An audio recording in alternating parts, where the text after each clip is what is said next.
امریکہ کے وفاقی حکام نے ڈاک کے ذریعے 12 مشتبہ پیکٹس میں بم بھیجنے کے شبے میں ایک شخص کو حراست میں لیا ہے، جس کے بعد صدر ٹرمپ ایک بار پھر سخت تنقید کا نشانہ بن رہے ہیں۔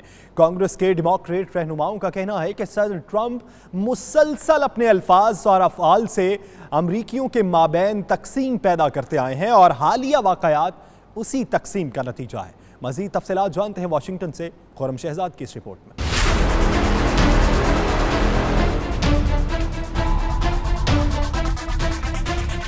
12 مشتبہ پیکٹوں نے پورے امریکہ میں بے چینی کی لہر پیدا کر رکھی ہے۔ اسی حوالے سے پاکستانی نیاد امریکی شہریوں نے ایک کارنر میٹنگ کا اہتمام کیا اور ریاست ورجینیا کے سینیٹر جینیفر ویکسٹن کو مہمان خصوصی کے طور پر مدعو کیا۔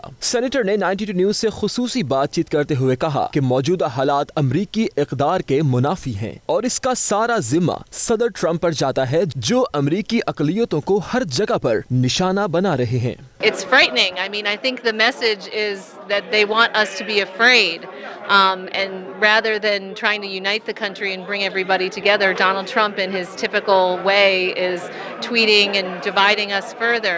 You know, this is something that we need to make sure that everybody knows that this kind of thing is not going to be tolerated, that it's an act of terror, that we need to come together. And sadly, Donald Trump keeps trying to divide us further. Meeting کے شرکاء نے کھل کر صدر Trump کی نفرت آمیز پالیسیوں کو تنقید کا نشانہ بنایا اور کہا کہ اس کے ذمہ دار صدر ٹرمپ خود ہیں۔ And unfortunately, there's an incitement to violence by political figures as well. You know, so it's making people think that this is fine. This is a good option for them to express their feelings by doing something violent. It's not. That violates every tenet of everything that we always stood for. حالیہ واقعات ایسے وقت پیش آئے جب امریکی کانگریس کے وسط مدتی انتخابات میں محض 2 ہفتے باقی رہ گئے۔ 6 نومبر کو ایوان نمائندگان کی تمام 435 جبکہ سینٹ کی 100 میں سے 35 نشستوں پر انتخابات ہوں گے۔ کیمرہ ٹیم کے ساتھ خرم شہزاد، واشنگٹن، امریکہ۔